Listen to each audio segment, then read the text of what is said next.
I'm the Blue Eye Car in Wings. Today we're going to fit a dinky little voltmeter and ammeter to this Stampede.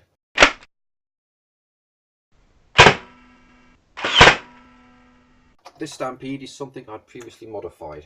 It's already got a BSUK rewire kit in it. So 6 kilogram spring and the relay and the MOSFET on a little circuit board. But I fancy doing a little bit of dress up bling. Now, what a lot of people do is they fit, as you mentioned, voltmeters and stuff.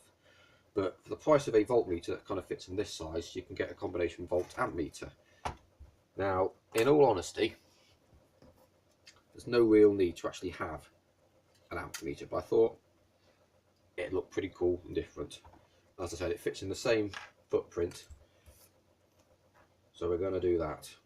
I think I'm going to put it about there.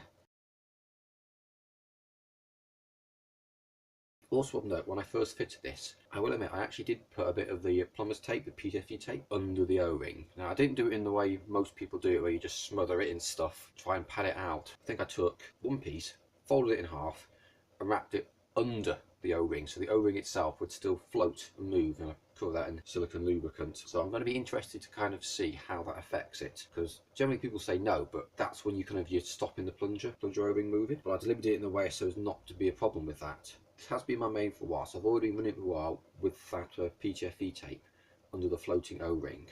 Now, just run it over the chrono just to see what sort of numbers we get. And while I'm fitting the voltmeter, I'll be removing that, putting it back as stock, so to speak, and I'll chrono it again to see whether it has any difference or not. And with that PTFE tape being under the floating O-ring and been there for a couple of months now, probably put 1,000 or 2 darts through this thing, it's had time to bed in, and I think it would give a more, this is what it would be like, as opposed to I've just put it in, everything's fresh. So it's had time to bed down, and we'll see what the results are like. Anyway, I'll now take this apart. Cue fast forward.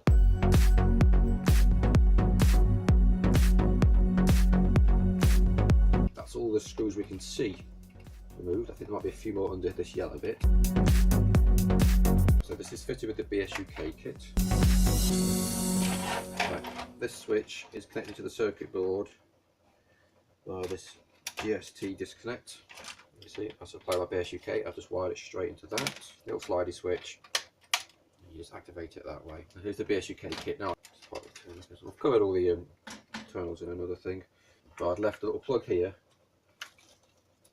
to plug it in. Now, if I did blow it up, which I did, I could just put a dummy pass-through plug and call it a day, and it's worked perfectly fine like that. If you're using a separate power supply for the voltmeter, the black and the red go to that, and the yellow is like your reference sampling voltage. I put both these onto red, and it just blew itself up. That was no good. So yeah, I need to put these in a different place. I'm going to try and put that there. So it does kind of fit with the battery in here, so maybe if I do leave it there, that's one less job to do, and it leaves enough space for this to go behind.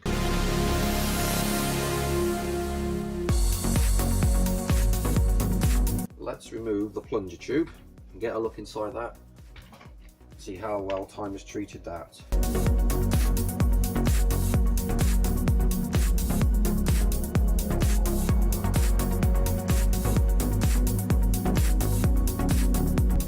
This is the 6 kilogram BSUK spring, and shall we see what my plumber's tape looks like?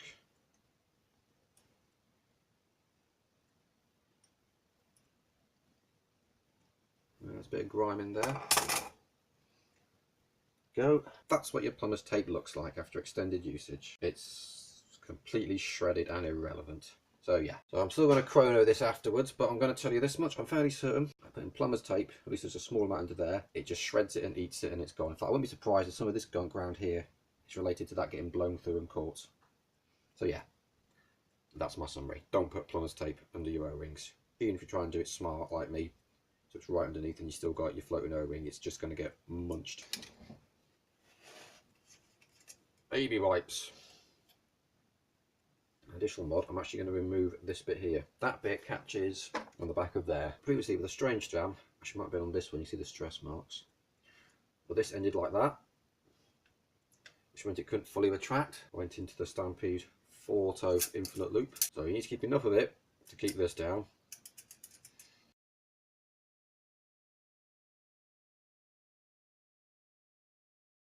Okay, I've just been looking at and going over the wiring. When I did this originally, I connected the volt amp meter into the positive side. Basically, I had a positive wire and a positive fuse wire. I had to join them. It made sense to do them there.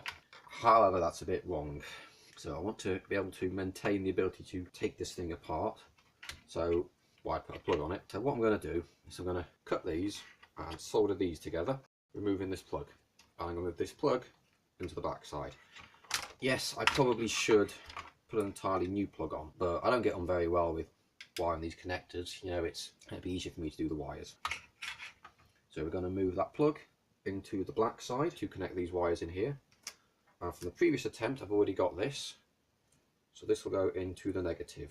This bit is entirely wrong, so we're just going to cut that off and it's not going to exist. But I still need to provide the rest of the volt and amp meter. Now the red wire, that needs live power, and when I join these two together, I'm going to stick that one in there.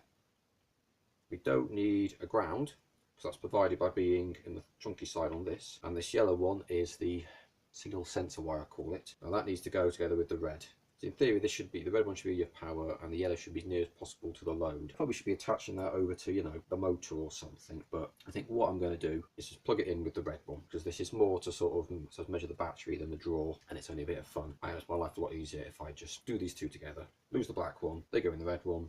Let's get on with that.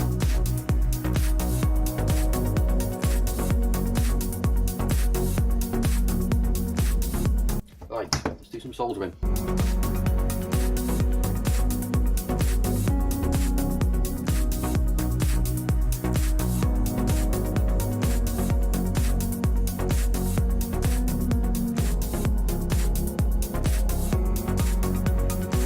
Theory, that's all the soldering done. Step 1, check if it still works. Step 2 is check if it works the voltmeter ammeter, which point I'll cut off the stray black bit we don't need. How about a bit of negative testing? Power is on, but the off switch is off. So that's good. And we short the connections because I can't find a switch.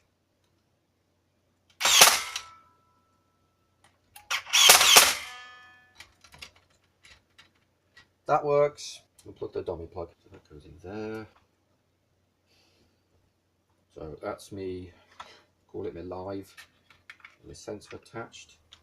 There's the inline, the amperage. Okay. Oh yeah, look, 9.9 volts.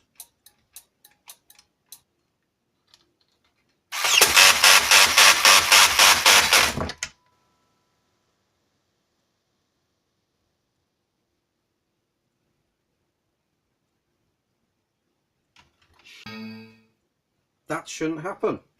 I've ingested that cable.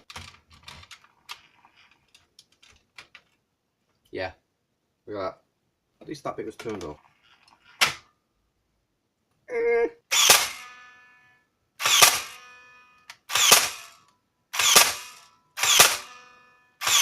Well, I don't know if you can see it, but it does actually do numbers. I did try to destroy it, but it works. Right, this is the other half of the shell. I'm going to put my volt amp meter here. Now, as I say, I previously blew one up, just left me with a spare bezel. So this is what it looks like stock. It's black plastic. These little things here, so the circuit board clips in. There's some kind of grooved clips there, which I assume will hold into the shell or whatever you put it into. I'm not entirely sure what these bits are for. Then there's some other latching mechanism, but we don't need them. So to make my life easier, I've chopped them off. As you may notice, I've painted this one. I've gone for a dry brushed silver look. Now there's a slight little mark here, aligning the shell, and I want to kind of sit it before that. So maybe to put it about there. So I'm going to cut inside of these lines. As I draw around the outside, that should be the inside foot plate.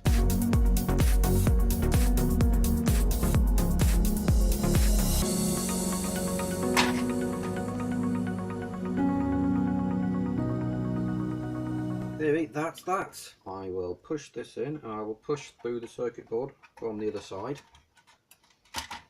Oh, look at that. It's almost straight. Volts and amps.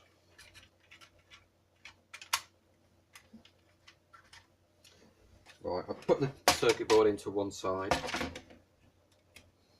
Now I'm going to gingerly, there you go, clip it into the other. In. Now I'm going to test if I've actually cut it right. Let's do something with that bit.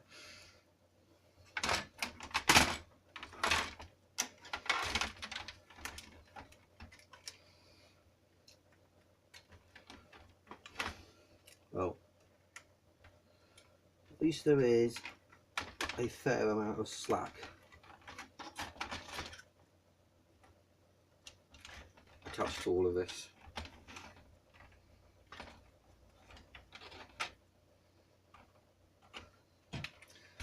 I'm not going to attach the switch just yet. Oh yeah, that works. Right, not really much to show now. I'm just going to button this all back up and then I'll put it back over the chrono to see how the refresh of the insides did.